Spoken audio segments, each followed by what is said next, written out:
As this mission is highly classified and of the utmost importance, I've decided to conduct your briefing myself. Your mission is to locate and eliminate the brute chieftain Gargantum. This is no ordinary brute. Gargantum has been known to toy with, torture, and even eat both UNSC and Covenant soldiers. He is also responsible for the slaughter of hundreds of thousands of human lives. Ensure you are properly equipped. As for the planet itself, it is mostly covered in a dense cloud forest, with near constant rain and moisture with low visibility.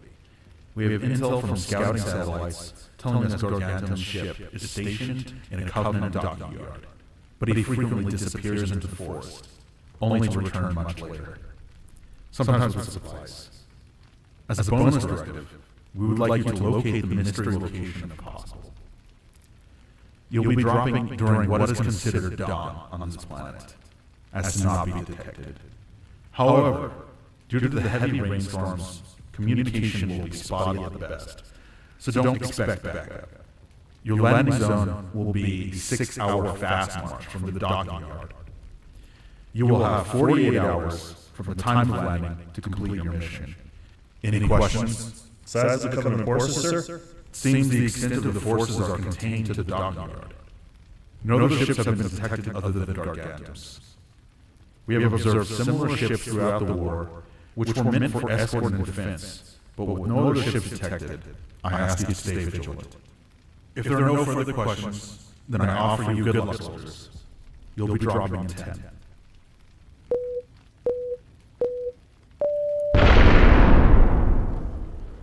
As Brian's pod hit the ground and the door flew open, Brian checked the surrounding area and radioed to the ODSTs. Brenner, McClain, Riley, and Vanna all called out, and their IFF tags began popping up on Brian's HUD. They had all landed no more than 70 feet from each other, and all began to move to meet up near Brian. Once everyone was accounted for, they all began to move as a group in the direction of the Covenant docking yard. Brian had a digital map downloaded to his armor before dropping, so that the electrical interference wouldn't be an issue for them. As they navigated the dense forest for hours, they encountered many living creatures, hunting for food, which were no problem for them.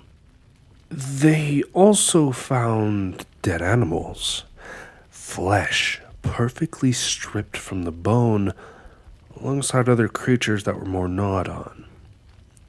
They knew they were on the right track at that point, and by midday began to encounter Covenant equipment that had been overtaken by the forest. They deduced that the Covenant, or perhaps just Gargantum, seemed to frequent this planet with how much old equipment they encountered. Just a couple more hours and they would reach a ridgeline overlooking the docking yard. The satellites and information they were given were certainly correct. The docking yard was far smaller than they initially thought, though.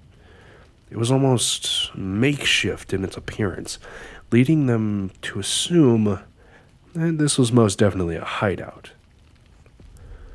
They moved to find a place to camp, as they hadn't seen Gargantum at that point during their reconnaissance. They found a separate ridgeline that met a cave about 30 minutes away, which overlooked part of the docking yard. The team set up camp and fortified the surrounding area. They would set up multiple sensors and traps within a 50-foot radius, ensuring that anywhere along the way, something would get caught if it was trying to hunt them. McClain and Riley got their task done quickly and were ordered by Brenner to keep a watch for Gargantum using the SRS-99-AM sniper rifle. The rain had stopped for the time being, and they used that opportunity to see if they could take Gargantum out the easy way. McClain was the lead sniper, as he was the best shot they had. Riley was spotting, as he was the second best shot. You got an update for me, McClain? With all due respect, sir, if I had an update, I would have asked you which I'd aim for. Suppose can't argue with that. We're almost done with preparation, Riley. I'll really leave soon. Lance Corporal Riley sighed and sarcastically said, "But Dad, Grandpappy was just teaching me how to look through the scope." While still holding the trigger with his right hand and looking through the scope, McClain slugged Riley in the arm with his left fist. A smile came over both of their faces, and they both laughed. Brenner walked away while smiling and giving a good chuckle, too. Brenner did one last supply count and inventory check before calling Brian and Vanna over the comms. Brian and Vanna were off setting up the tripwires and sensors around the camp, and Brenner hailed them over the radio. Vanna, are you all done with your tasks? Vanna replied, "Already on my way back, sir." In that case, sir, all my ASTs have completed their tasks. We're all heading back to camp. I'll head back as soon as well. Once Brian had set his portion of traps and sensors, he collected materials for a campfire and essentially brought back wood equivalent to an entire tree. He also brought back multiple rocks for surrounding the fire and any extra materials that might keep the fire going for a while. Once he got back, he stored everything in an area for drying. Everything was set up perfectly. Once the rain started to fall again, everyone met under the cover of the cave. They took some time to relax and strategize a bit, as they knew using the sniper wasn't their best option in this unpredictable weather.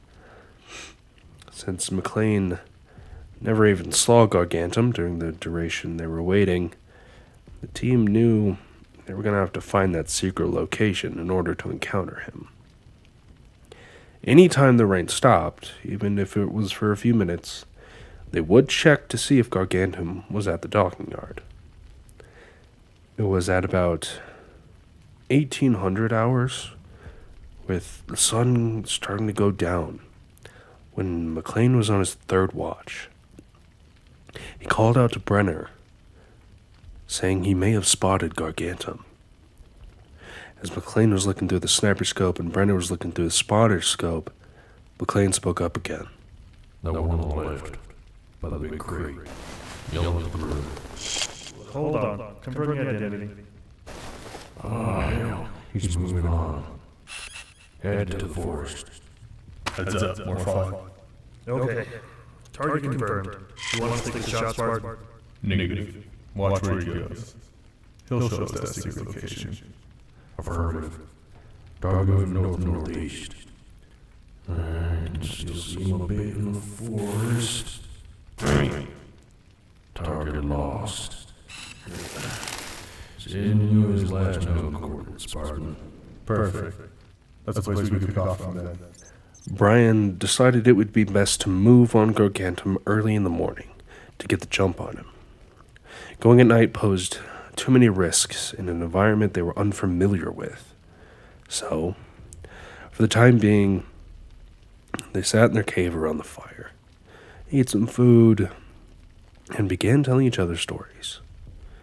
The ODSTs were quite interested in Brian's story, what Spartans have to go through.